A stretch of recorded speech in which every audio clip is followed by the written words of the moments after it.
ആ ചോദ്യം ഇങ്ങനെയായിരുന്നു: എൻ്റെ ഈശോയെ, ആ ജോണിയേട്ടൻ്റെ പറമ്പിൽ നിൽക്കുന്ന അമ്പഴങ്ങ ഒന്നിപ്പുറത്തോട്ടാക്കി തരാം, വേറെ ഒന്നും എനിക്ക് വേണ്ട. പ്രാർത്ഥന കഴിഞ്ഞ് ഞാൻ പറന്ന് വീട്ടിൽ ചെന്നപ്പോൾ അമ്പഴങ്ങ മരം ജോണിയേട്ടൻ്റെ വീട്ടിൽ തന്നെ. അപ്പം എനിക്ക് കുഴപ്പമായി. കാരണം എൻ്റെ അമ്മ എന്നെ പറ്റിക്കേണ്ട കാര്യമില്ല. കാരണം നല്ലൊരമ്മയാണ്. ഞാൻ വളരെ ചെറുതാണ്. എന്നെ പറ്റിച്ചിട്ട് അമ്മക്കൊന്നും കിട്ടാൻ. പിന്നെ ഞാനിങ്ങനെ ആലോചിച്ചു, അമ്മനെ കുറ്റം പറഞ്ഞിട്ട് കാര്യമില്ല, എൻ്റെ ഭാഗത്തുണ്ട് തെറ്റ്. 3 എണ്ണം ചോദിക്കണ്ടേ? ഞാൻ ഒരെണ്ണമല്ലേ ചോദിച്ചു. അതുകൊണ്ട് ഞാൻ എന്നോട് തന്നെ സമാധാനം പറഞ്ഞ്, സെബസ്ത്യാനോസ് ഉണ്ണിയാളുടെ പള്ളിയാണ്, ജനുവരി മാസത്തിന് വേണ്ടി കാത്തിരുന്നു. ജനുവരി മാസം തിരുനാളെത്തി. ഞാനിതുപോലെ തന്നെ ഞായറാഴ്ച കുർബാനയിൽ പങ്കെടുക്കാൻ വന്നു. 3 കാര്യം ചോദിച്ചു. ആദ്യം നമ്മുടെ സ്ഥിരം നിയോഗമുണ്ട്, അമ്പഴങ്ങ. പിന്നെ എണ്ണം തികക്കാൻ വേണ്ടി ഒരു മാവും ഒരു പ്ലാവും.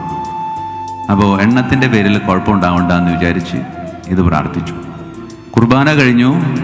ഞാൻ വീട്ടിലേക്ക് ഓടി ആദ്യം നോക്കുന്നത് അമ്പഴങ്ങയാണ്. അതവിടെ തന്നെ ഉണ്ട്.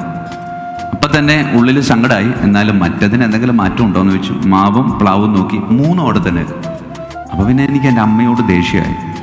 കാരണം ഒരു നിഷ്കളങ്കനായ കുഞ്ഞിനെ ഇങ്ങനെ പറഞ്ഞു പറ്റിച്ചിട്ട് എൻ്റെ അമ്മക്ക് എന്ത് കിട്ടാൻ? അങ്ങനെ ഒരുപാട് ചോദ്യങ്ങൾ ഉള്ളിൽ സൂക്ഷിച്ചുകൊണ്ട് ഞാനിങ്ങനെ സങ്കടപ്പെട്ട് നിൽക്കുമ്പോൾ എൻ്റെ ചേട്ടനും ചേട്ടൻ്റെ കൂട്ടുകാരും കൂടെ അവിടെ നിൽക്കുന്നുണ്ട്. അവർ എന്നോട് ചോദിച്ചു, എടാ എന്താണ് നീ ഇങ്ങനെ ഓടിപ്പോകുന്നതെന്ന് ചോദിച്ചു. അപ്പോൾ ഞാൻ ഈ കാര്യം പറഞ്ഞു. പ്രിയമുള്ളവരെ, അവരന്ന് തുടങ്ങിയ ചിരി ഇന്ന് നിർത്തിയിട്ടില്ല. ഇപ്പം അച്ഛനായി 10-21 വർഷമായെങ്കിൽ ഇടയ്ക്ക് ഞാൻ വീട്ടിൽ ചെല്ലുമ്പോൾ അടുത്തുള്ള ഇച്ചിരി പ്രായമുള്ളവരൊക്കെ ചോദിച്ചു, എടാ മറ്റേ അമ്പഴങ്ങ മരം ഇപ്പുറത്തോട്ട് എത്തിയാണ്ട്. പ്രിയമുള്ളവരെ, നാട് മുഴുവൻ പാട്ടായി എന്നല്ലാതെ അതുകൊണ്ട് ഒരു ഗുണവും എനിക്കുണ്ടായി.